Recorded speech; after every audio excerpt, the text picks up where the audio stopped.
The night was dark and cold. The wind blew through the empty streets of an old alien colony.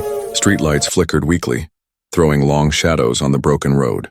There was no sound, only the soft sobbing of a little girl sitting beside a rusted sign. She looked barely 10 years old. Her small arms wrapped around her knees. Her silver-blue skin glowed faintly under the rain. Tears ran down her cheeks, glowing softly like starlight. Her clothes were torn, her feet bare, and her eyes full of fear. No one stopped for her. Cars passed by. Traders closed their shops. Everyone saw her, but no one cared, until a human appeared. A tall man walked slowly along the road carrying a heavy old backpack. His coat was wet and his face was tired. His name was Eli, a poor wanderer who lived by fixing broken machines and helping strangers for food. He had lost everything: his home, his family, and his hope. But when he heard that small broken cry, something deep inside him moved. He looked around, searching for the sound. Then he saw her, a tiny alien girl, shaking in the rain. He took a step closer. "Hey, are you okay?" he asked softly. The girl flinched, her glowing eyes wide with terror. "But please," she whispered, her voice trembling, "and don't sell me." Eli froze. "Sell you?" he repeated, shocked. No, I won't." She stared at him, unsure if she could trust him. The world had been cruel. Everyone she had met before had only wanted to use her, hurt her, or trade her. Eli slowly removed his jacket and wrapped it around her small shoulders. "You're freezing," he said quietly. "Let's get you warm." She didn't move at first, just kept staring at him. Then slowly she nodded. Eli helped her stand. Her legs were weak. She leaned against him. He guided her under an old bridge where it was dry. He gave her his last piece of bread and a bottle of water. "What's your name?" he asked gently. "Lyra," she whispered. "That's a pretty name," Eli said with a tired smile. "I'm Eli." Lyra looked at the bread in her hands. "Why are you helping me?" she asked. "You don't even know me." Eli sat down beside her, his back against the wall. "Because someone should," he said simply. "No one deserves to cry alone." The rain grew heavier outside. Thunder rolled over the sky. Lyra took a small bite, her eyes still watching him carefully. For the first time in a long while, she didn't feel completely alone. Eli looked at her glowing skin and strange eyes. He had seen many alien species during his travels, but never one like her. She seemed fragile, yet there was something powerful about her. He wondered what had happened to her. But he didn't ask. Not yet.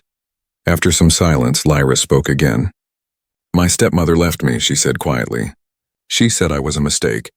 She told me to wait here. But she never came back." Eli clenched his fists. "That's cruel," he said. "You're just a child." Lyra's voice broke as she whispered, "I tried to follow her ship, but they pushed me out. I fell, and now I have nowhere to go." Eli looked at her small, shaking hands and felt something he hadn't felt in years. Purpose. "You're not alone anymore," he said softly. Lyra blinked. "You mean you'll stay?" Eli nodded. "As long as I can." For a while, they both sat quietly, listening to the rain. Eli watched her eyelids grow heavy with sleep. She leaned against him, her breathing soft and peaceful. But as she slept, something strange happened. Her tears glowed brighter, flowing down her cheeks and touching Eli's hand. The light spread slowly across his skin, warm and calm. For the first time in years, the pain in his body began to fade. His old scars started to disappear. He looked at her, amazed. What are you?" he whispered. Lyra didn't answer. She was asleep. Outside, a distant sound broke the peace, a metallic drone humming in the dark sky.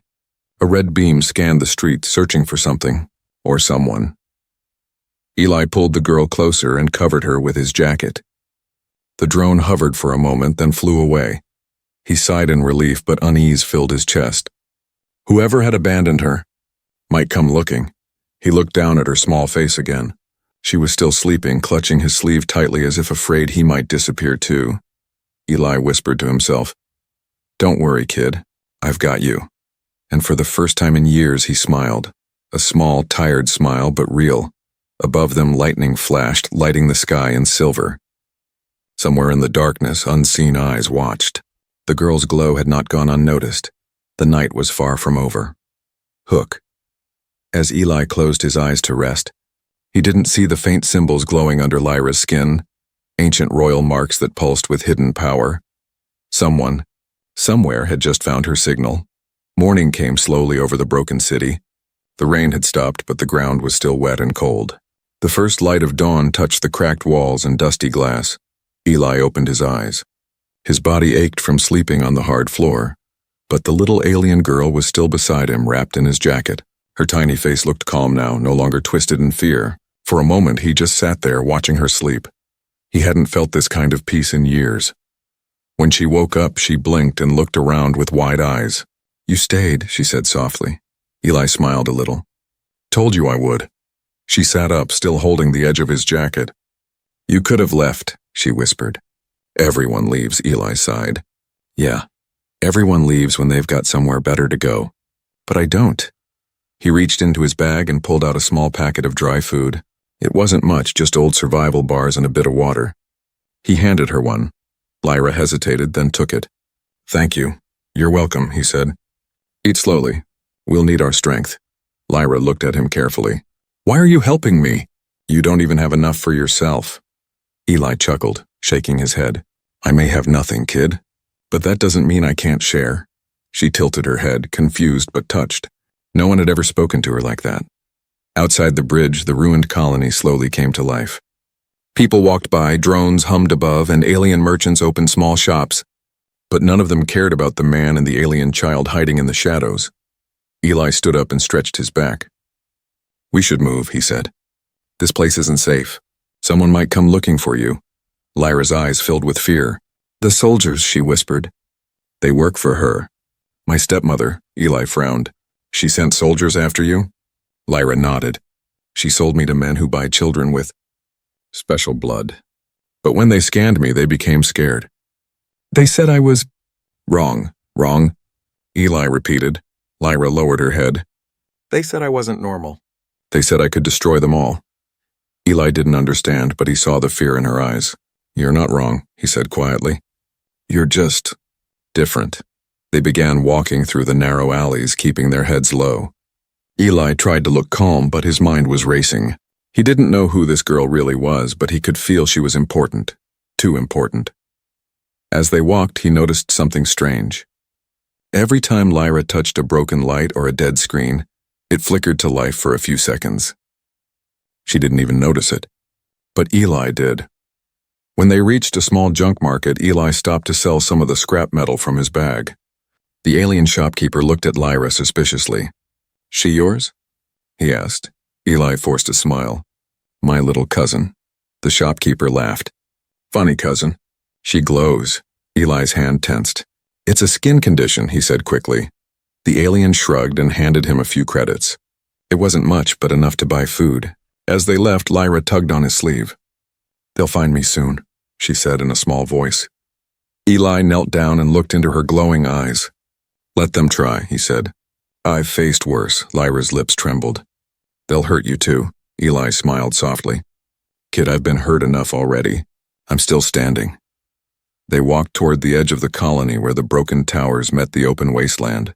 The wind howled through the ruins, carrying dust and echoes of old wars. Eli stopped to rest near an abandoned shuttle. He looked up at the sky, gray clouds and faint stars beyond them. "I used to have a daughter," he said quietly. "She was your age." Lyra looked at him. "What happened to her?" He didn't answer right away. "War happened," he finally said. "I lost everything that mattered. After that, I stopped trying to care." He gave her a small smile. "Until you." Lyra didn't know what to say. She reached out and held his hand gently. And then it happened again. The same soft blue light spread from her skin to his. His tired body felt stronger, his wounds lighter. The pain in his heart seemed to fade just a little. Eli gasped quietly. "Lyra, your tears yesterday, they healed me. This light, it's doing it again." Lyra pulled her hand back quickly, frightened. "I didn't mean to," she said. "It just happens when I feel safe." He looked at her in wonder. "Safe, huh? That's something I haven't felt in years." But before he could say more, a loud metallic sound echoed above them. A red scanner beam swept across the ruins. Lyra's eyes widened. "They found me." Eli grabbed her hand. "Run!" They sprinted through the wreckage as drones flew overhead, scanning every shadow. A voice came from the machines. Target detected. Royal DNA signature confirmed. Eli's heart pounded. Royal? He didn't have time to think. He just pulled her close and ran faster. Behind them, explosions lit up the sky. Soldiers shouted. The hunt had begun. And deep inside Eli, something awakened. A feeling he thought was long dead.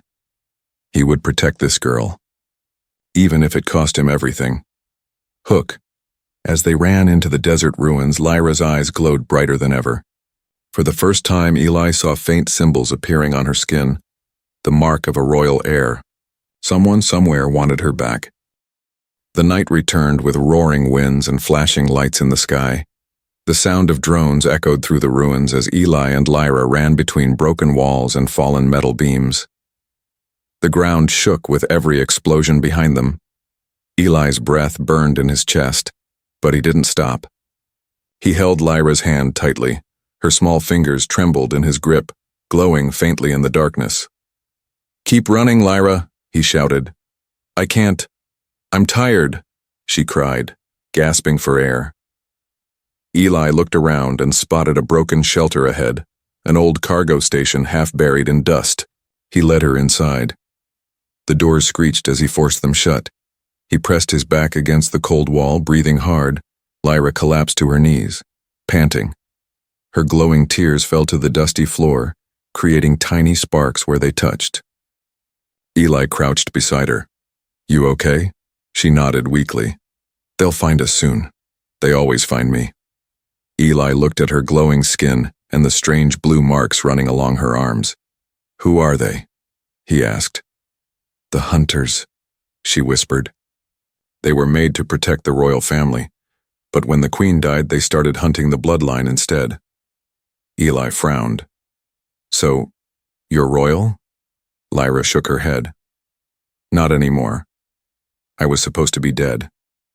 Before Eli could ask more, a bright red light filled the room. A drone had found them.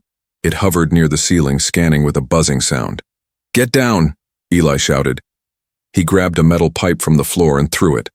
The pipe hit the drone, but it only wobbled. A mechanical voice spoke. "Subject identified. Royal DNA confirmed.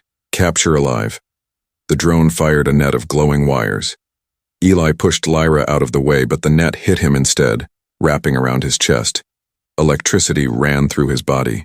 He screamed in pain, his muscles locking. "Eli!" Lyra screamed. She reached out, grabbing the net with her small hands. The moment her skin touched the energy wires, her eyes flashed bright blue. The lights in the shelter exploded. The drone's body shook violently. The sound of static filled the air as everything went white for a second. When the light faded, the drone was lying in pieces on the floor, smoking and silent. Eli fell to his knees, gasping for air. His body ached, but he was alive. He looked up at Lyra. Her whole body glowed faintly, like a small star in the dark. What did you just do?" he asked, his voice shaking. Lyra looked terrified. "I don't know," she said. "It happens when someone hurts the people I care about." Eli stared at her. "You mean you did that to protect me?" She nodded slowly. "I didn't want you to die." Eli looked around. Every light in the shelter was dead, burned out from the shock. The walls had faint blue burn marks, shaped like ancient symbols. He touched one of them. It was warm. "These symbols, they came from you?" Lyra's eyes filled with tears. "I can't control it," she whispered. "When I cry or get scared, it just happens." Eli smiled weakly. "Then remind me not to make you angry." Lyra gave a small laugh through her tears, but it faded quickly.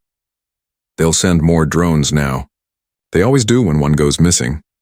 Eli stood up and looked toward the dark tunnel leading deeper into the ruins. "Then we keep moving." He packed his bag, grabbed a flashlight, and picked up a metal rod for protection. "You stay close to me, okay?" Lyra nodded, but she looked down at his hands. His skin was burned from the electric net. She gently touched his arm. A soft blue light flowed from her fingers. The burns healed slowly until the skin looked new again. Eli looked at his arm in disbelief. "You healed me. Again. Lyra's voice was soft. It's the only thing my mother said I'd be good at, healing others. He smiled. Your mother must have been special. She was, Lyra said sadly. She told me humans were cruel, but you're not. You're different. Eli chuckled. I'm just too stubborn to be cruel. They walked deeper into the tunnels, away from the colony lights. The air grew colder and the ground smoother. It wasn't just a tunnel anymore, it was an old transport line leading who knows where. As they walked, Eli noticed strange lights flickering far ahead, blue crystals glowing faintly along the tunnel walls. Lyra's skin glowed brighter near them. These crystals, Eli said, they react to you. They were made by my people, Lyra said quietly. They store memories and power. Eli stopped. Power.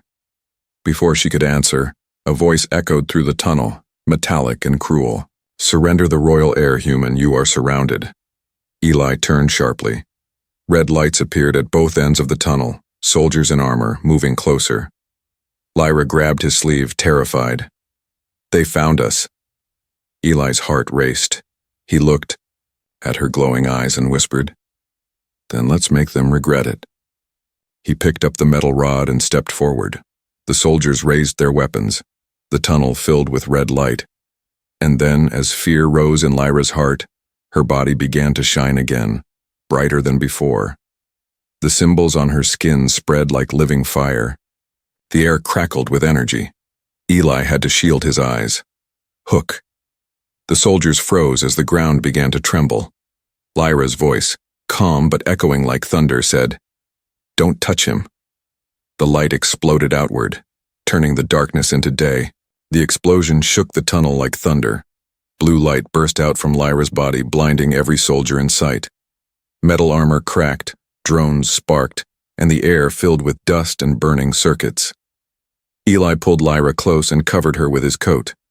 When the light finally faded, silence fell over the tunnel. Smoke drifted through the air. Bodies of broken machines and fallen soldiers lay scattered around them. Eli looked down at Lyra. Her glow was gone now. She was pale, trembling, and her breathing was weak. Lyra, hey, stay with me, he said softly, tapping her cheek. Her eyes fluttered open. I didn't mean to hurt them, she whispered. It just happens when I'm scared. Eli sighed with relief. You didn't mean to. You were just trying to survive. He picked her up in his arms. She was light, too light. She had used almost all her energy. Eli looked down the long tunnel, trying to find a way out. But before he could move, a deep metallic voice echoed from above. Human, you have committed a royal-level crime. Surrender immediately. Eli looked up. A huge armored drone hovered above the broken tunnel, aiming its red scanner at him. He frowned. Yeah, I've heard that before. He grabbed a piece of metal pipe from the ground and ran, carrying Lyra toward the end of the tunnel. The drone fired, red lasers cut through the air. Sparks flew as walls exploded around him. Eli ducked, barely missing the beams. He hid behind a pile of old crates, panting. You okay? He asked Lyra. I can't move much, she said weakly. My power, it's fading. Eli looked around desperately. Hang on, kid. I'll get you out of this. He peeked from behind the crate. Too late. The drone had locked onto him again. A sharp red beam shot forward. It hit the ground near Eli's feet, throwing him backward. His side burned from the blast. Lyra screamed, Stop, please stop. Her tears fell again, glowing as they hit the floor. The light spread slowly, forming strange glowing symbols beneath her. The ground started shaking. The air grew heavy, buzzing with strange energy. Eli watched in shock as the symbols lifted off the ground like floating fireflies. What is that? He whispered. Lyra's voice was faint. The power of my blood. It answers to fear. Before Eli could speak, the symbols exploded upward, striking the drone. It spun wildly, sparks flying before crashing into the wall and exploding in flames. The shockwave threw Eli and Lyra backward. Dust filled the air, When it cleared, the tunnel roof had collapsed in one direction, blocking their way back. Eli groaned, pulling himself up. Well, guess we're not going that way. Lyra coughed softly. I didn't mean to destroy everything. Eli smiled faintly. Hey, if you hadn't, we'd be dead. So, good job, kid. Lyra gave a weak laugh. You always say that. He helped her stand, wrapping his arm around her shoulder for support. They walked deeper into the dark passage, guided only by the faint light from Lyra's skin. After a while, they reached the surface again. The tunnel opened into a large wasteland, dry ground, rusty towers, and broken ships scattered everywhere. The air smelled like metal and smoke. Lyra looked around fearfully. They'll keep coming, won't they? Eli nodded slowly. Yeah, but so will I. She looked up at him. Why do you care so much? You don't even know me. Eli looked at the horizon.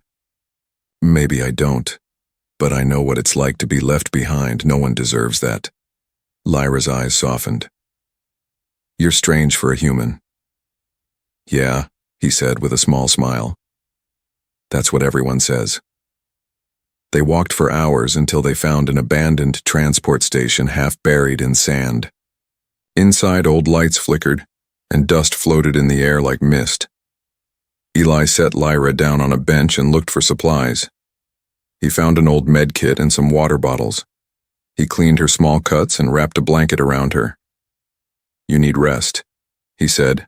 I'll keep watch. Lyra grabbed his hand weakly. If they catch us, and they'll kill you. Eli shrugged. Wouldn't be the first time someone tried. She shook her head. You don't understand. They don't just kill. They erase. They make sure no one remembers you existed. Eli's eyes darkened. Then I'll just have to give them something to remember. He looked out the broken window. In the distance, red lights glowed in the sky, more hunters arriving. He whispered to himself, they won't stop. Then he looked back at Lyra, who had fallen asleep, her face peaceful under the soft glow of the blanket. Eli tightened his grip on the metal rod beside him. He had lost everything once before. He would not lose this girl, too. The wind howled, outside carrying the hum of engines and the sound of marching machines. The hunt had truly begun. Hook. As Eli watched the horizon, he didn't notice a shadow moving above him, a tall, armored figure with glowing red eyes. The voice spoke coldly into a communicator. Target confirmed. Prepare to capture the human alive. The royal heir must not be harmed. The wind screamed through the night. Red lights covered the sky like angry stars. Metal wings of hunter drones circled the ruins, searching for heat signals. Eli stood by the window, holding his metal rod tightly. His eyes were fixed on the horizon where glowing ships were slowly descending. Inside the old station, Lyra was still asleep, her breathing shallow and weak. Every now and then, her skin flickered with faint blue light. He turned toward her, his voice quiet but firm. You need to wake up soon, kid. We're running out of time. But before she could open her eyes, the roof exploded. The shockwave threw Eli across the room. Dust and fire filled the air as soldiers in black armor dropped through the hole, weapons pointed in every direction. Hands up, human, one of them shouted. Step away from the girl. Eli groaned and pushed himself up, blood dripping from his forehead. You'll have to shoot me first, he said. The soldiers didn't hesitate. Red beams fired across the room. Eli rolled behind a broken wall, pieces of stone cutting into his hands. Lyra woke up, coughing through the smoke. Eli, I'm here, he shouted. Stay down. The soldiers advanced, their heavy boots shaking the ground. Eli swung his metal rod at the nearest one. Sparks flew as metal clashed against armor.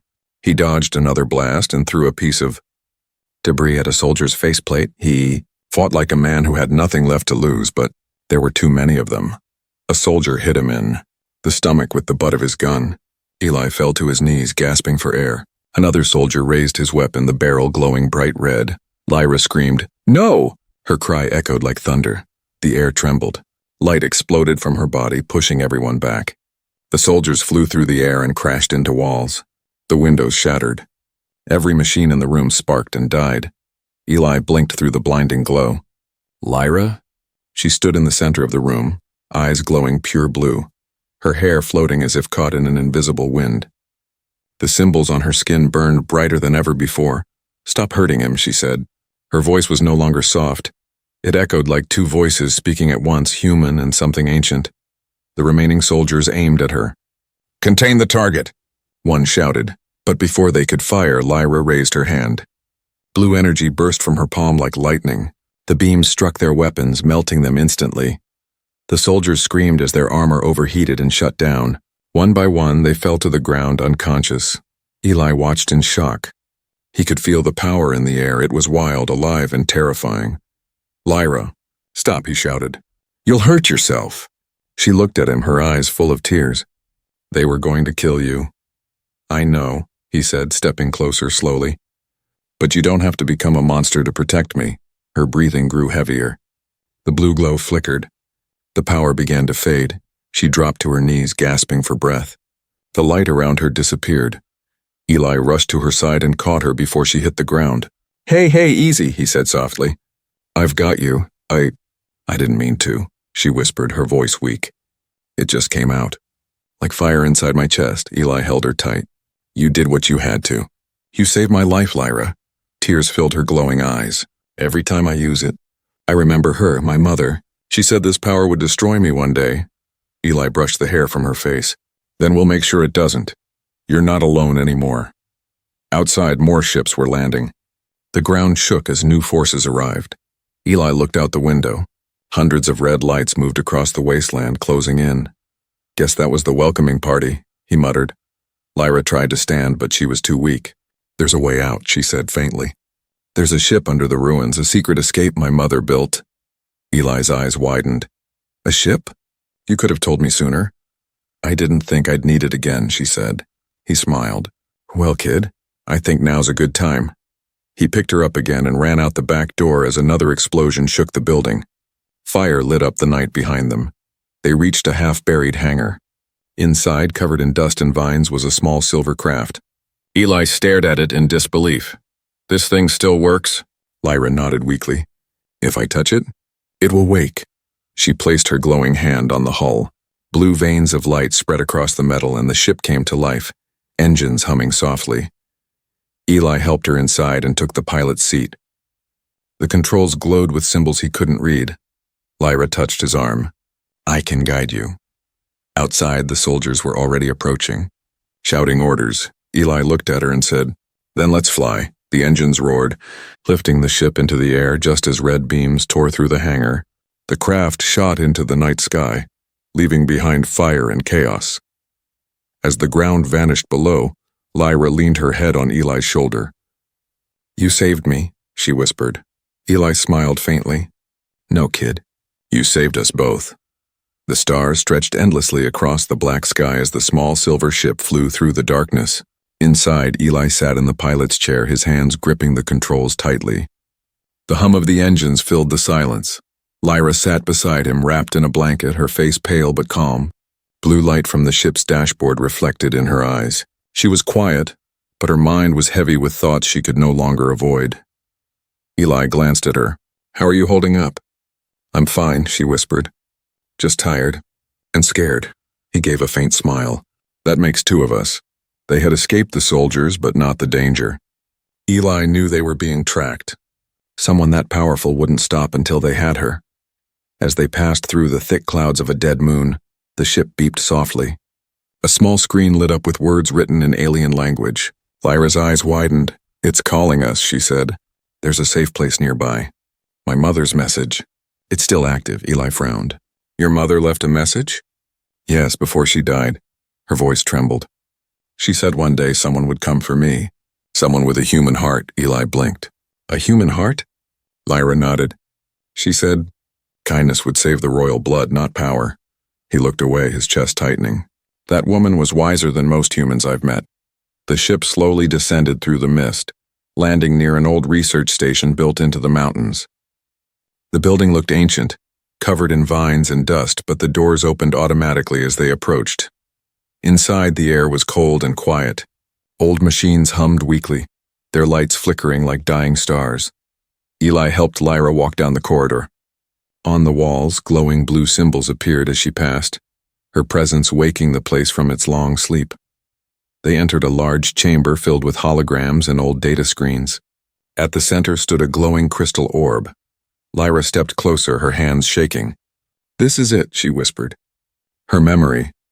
When she touched the orb, light filled the room. A tall alien woman appeared in the air, wearing royal armor. Her eyes were kind and sad, the same glowing blue as Lyra's. "Mother," Lyra breathed. The hologram smiled. "My little star," the voice said gently. "If you see this, it means I am gone. The kingdom has fallen. Our own blood turned against us." Eli stood silently, watching. The hologram continued. "They feared our power, Lyra. The ability to heal and destroy. The council wanted to use us as weapons. I refused, and they killed me for it, but you carry what they cannot control, the bond with humanity." Lyra frowned. "Humanity?" Her mother's hologram looked at Eli. "One day a human will find you. He will not see your blood or power. He will only see your tears. Trust him, for his heart will protect you when your power cannot." Eli froze. His heart pounded as he realized this message was about him. Lyra turned to look at him, her eyes wide with emotion. "She knew," she whispered. "She knew you'd come." Eli shook his head, stunned. "I don't understand. Why me? I'm nobody." Her mother's voice echoed again. "You are more than you believe, human. The universe is balanced by simple kindness, not strength. Remember that." The light flickered. The hologram began to fade. "Lyra, when the darkness finds you again, do not run. Face it, and remember who you are. My daughter, the last light of our kind." Then the image disappeared. Silence filled the room. Lyra stood still, tears running down her cheeks, glowing softly. "I remember her voice," she whispered. "I thought I'd forgotten." Eli placed a hand on her shoulder. "She was brave, and she was right. You're not alone anymore." Lyra smiled faintly through her tears. "Thank you for staying." He nodded. "Always." Before they could say more, the building shook. Dust fell from the ceiling. The alarm lights flashed red. Eli's eyes widened. "They found us again." Lyra looked at the screens. "They tracked my signal. Through the crystal." Eli cursed under his breath. "We have to go, now." They ran through the corridors as explosions echoed outside. The walls cracked and fire burst through the windows. The soldiers had arrived, hundreds of them surrounding the station. Eli led Lyra back to the ship, shielding her from falling debris. "We can make it," he shouted. But as they reached the entrance, a tall shadow stepped through the smoke. A soldier wearing black and red armor, his face hidden behind a mask. He spoke in a deep, cold voice. "You cannot run from destiny, child." Lyra froze. You are my mother's guard," she said in disbelief. "Why are you doing this?" The man raised his weapon. "Because I swore to protect the crown. Even from itself." Eli stepped in front of her. "You'll have to go through me first." The soldier tilted his head. "Then you'll die for her?" Eli's eyes burned with determination. "No, I'll live for her," the man fired. Eli dodged, grabbing a fallen shield. Sparks flew as beams hit the metal. Lyra's tears began to glow again, her body shaking. "Eli," she whispered, "I can end this, but it will hurt you." He looked back at her, breathing hard. "Do it." She closed her eyes. Blue light exploded from her once more, tearing through the storm of red fire. The storm of blue and red light finally faded. The air smelled of smoke and burning metal. Eli was on his knees, shaking, his body covered in ash. Lyra knelt beside him, her glowing tears falling fast. "Eli, please open your eyes," she cried. He tried to speak, but his voice was barely a whisper. "You did it. You stopped him." The tall soldier lay motionless a few meters away, his armor cracked open, his red eyes dark. But the fight had cost them both dearly. The building was collapsing. Alarms screamed. Fire licked the walls. Lyra pressed her hands over Eli's chest. "I can heal you. Just stay still." Blue light spread from her palms, warm and soft, but Eli groaned. His heart still struggled. The healing energy flickered, growing weaker with every pulse. "It's no use," he said faintly. "You've used too much already." Lyra shook her head. "No, you promised you'd stay. You can't leave me too." He reached up and touched her face, leaving a smear of blood on her cheek. "Kid, you gave me something no one else ever did. A reason to keep going." Tears poured down her face, glowing like tiny stars. "Please, Eli, Don't say goodbye, he smiled softly. I'm not saying goodbye. I'm just saying, thank you. Outside, the enemy ship circled overhead. Soldiers shouted through speakers demanding surrender. The whole mountain trembled under their bombardment. Lyra looked around desperately. They'll kill everyone here. Eli tried to stand but collapsed again. Then you have to end it, he said. You have power. Use it, she stared at him. If I use it again, it will burn me inside, he met her gaze. Then let me help you. How? She whispered. He pressed her glowing hand against his chest. Your power needs a focus, use me. Let me carry it with you. Lyra's eyes widened in horror. It will kill you. Eli laughed weakly. Maybe, but if it saves you, it's worth it. She shook her head. I can't lose you. You already lost too much, he said gently. Don't lose yourself too. The ground shook again. The sky turned red. Fire poured through the cracks above. There was no more time. Lyra closed her eyes, sobbing. I'm sorry, she whispered. Then she let the power rise. Blue fire spread from her body, merging with Eli's heartbeat. The air exploded in light. The mountain trembled, stones lifting into the air. The soldiers outside screamed as the energy expanded in a great wave, pure, bright, and unstoppable. The blast reached the ships in the sky, tearing their engines apart. One by one they fell, exploding in the distance. The red lights vanished, and when the light finally faded, silence returned. The mountain was gone. In its place stood a glowing crater filled with blue mist. At the center, Lyra lay motionless beside Eli. Her small hand still rested on his chest. She opened her eyes slowly, blinking at the soft light of dawn. Eli, she whispered. He didn't move. His face was peaceful. His lips curved into the faintest smile. Lyra's voice broke. You kept your promise. You stayed until the end. Her tears fell on his skin, glowing brighter and brighter until the light covered him completely. For a moment, the glow flickered like a heartbeat. And then Eli gasped, his chest rising again. Lyra stared in shock. You're alive? He blinked, confused. Did we win? She laughed through her tears and threw her arms around him. Yes, we won. He hugged her back weakly. Told you, humans are hard to kill. They both laughed softly, surrounded by the quiet wind and silver morning light. The warships were gone. The sky was finally clear. Lyra helped him sit up. What will we do now? Eli looked at the horizon. We'll rebuild. Find others. Maybe teach the stars a little kindness again. She nodded. Together, he smiled. Always. As they walked toward the light, the wind carried their shadows across the glowing ground. One tall, one small side by side far away in the void of space. A message pulsed through the old royal network. The air lives. The human stands beside her. And across the galaxies, where stories of war and cruelty had ruled for centuries, whispers began to spread about the poor human who gave everything he had to save an alien child, and the little girl who lit the stars again with her tears. Their story became a legend, a lesson, a reminder that sometimes the strongest power in the universe is not born from blood, but from love. Hook. Ending teaser. As the stars rose, a faint signal echoed from deep space, an old voice calling Lyra's name. Her mother's voice. My little star, your journey is not over yet. Lyra looked up at the sky and smiled. Then let's go find her. The engines roared once more and the ship rose toward the dawn, carrying a girl who was no longer alone, and a human who had nothing but gave her everything.